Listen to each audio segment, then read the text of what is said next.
Dear audience, हमारी बातें होते होते रुक गई थी, शायद इसीलिए मैं समझता हूँ कि कुछ भी जो है कंप्लीट नहीं है। कहीं भी आप शुरू कीजिए और कहीं भी ख़त्म कीजिए, बातें हमेशा नामुकम्मल ही रहती हैं। कुछ ऐसा ही हुआ आज भी। हम कर रहे थे, I was interrupted by somebody, और फिर हम जो है अपनी बातों को और नहीं आगे ले जा सके। तो उसी कड़ी का एक और जो है सिलसिला हम यहाँ शुरू हो रहा है। वो ये कि दो चीज़ें हम समझते हैं, हमको जो लगता है, हम दिस इज़ क्वाइट पर्सनल, कि दो चीज़ें ऐसी हैं कि हम थकते नहीं हैं। दो चीज़ों में एक में तो थकते हैं लेकिन एक में नहीं थकते। जैसे खाते खाते खूब अच्छा लगता है लेकिन थकते हैं, यानी ज़रूरत नहीं महसूस होती। लेकिन बातें करना ये एक ऐसी बात है जहाँ हम थकते नहीं हैं। We go on talking too, और कितना करते हैं बात और कितना समझते हैं एक दूसरे को, इसका कोई हद नहीं है।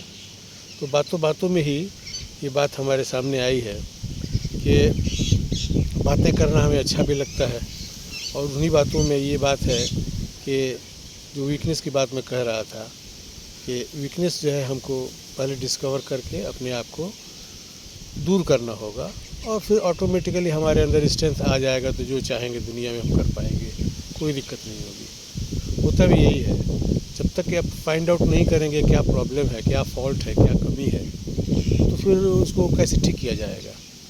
तो कोई भी चीज़ बिगड़ जाएगा तो पहले ये देखना है कि क्या बिगड़ा हुआ है, डायग्नोसिस करना होगा, उसको फाइंड आउट करना होगा, इसके वजह को, रीज़न को निकालना होगा, और फिर मैं समझता हूँ कि वो काम हो जाएगा। तो वैसे ही लाइफ में भी है। लाइफ में हम लोग, और आजकल का प्रॉब्लम क्या हो गया है कि हम अपने बारे में तो डिस्कवरी ऑफ द डिफिशिएंसी और डिफेक्ट नहीं कर रहे हैं, दूसरे के बारे में हमको ज़्यादा फिक्र पड़ी है। हम कहीं बैठते हैं बात करने के लिए तो we hear each other's groan, या we hear each other's talking.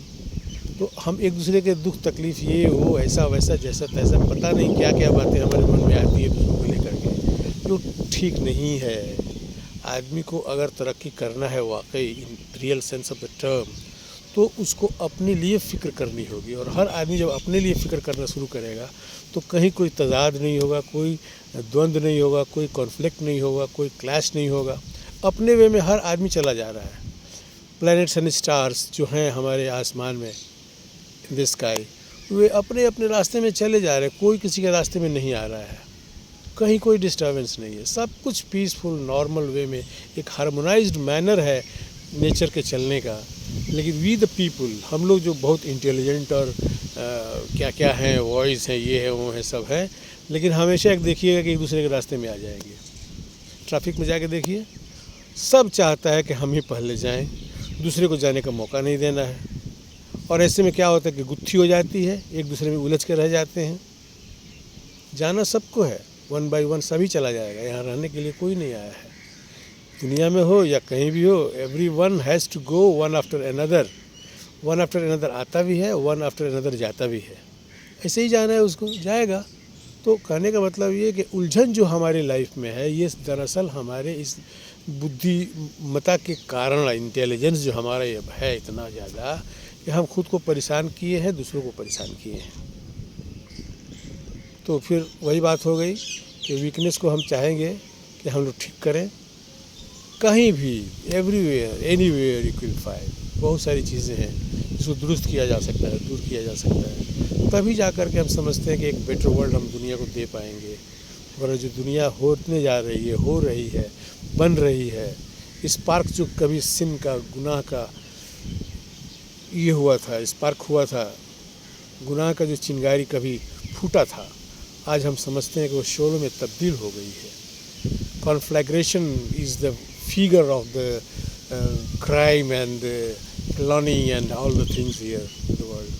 ये जो चीज़ें हैं जो बहुत बड़ी शकल अख्तियार कर ली हैं, ये दरअसल हमारी ही इंटेलिजेंस का नतीजा है।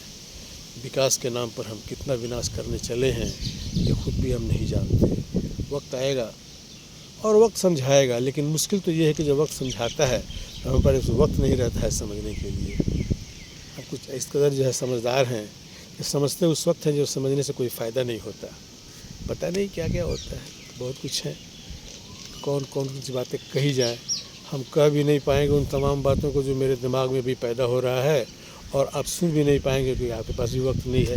तो let's try to distil down the essence of my speech. आइए फिर थोड़े में इस बात को इन ए नटसेल यानी कि वेरी शॉर्टकट में हम इसको कहना चाहेंगे कि वीकनेसेस हमारे अंदर बहुत सारी हैं, उनको दूर किया जाए और एक दूसरे को कोऑपरेट किया जाए इन द सेंस के हमारे वीकनेस को सामने वाला एडजस्ट कर रहा है, एक्सेप्ट कर रहा है, टॉलरेट कर रहा है, बर्दाश्त कर रहा है, तो उसी तरह से सामने वाले की गलतियों को, डिफेक्ट को, परेशानियों को या उसकी कमियों को हम झेलें, हम बर्दाश्त करें।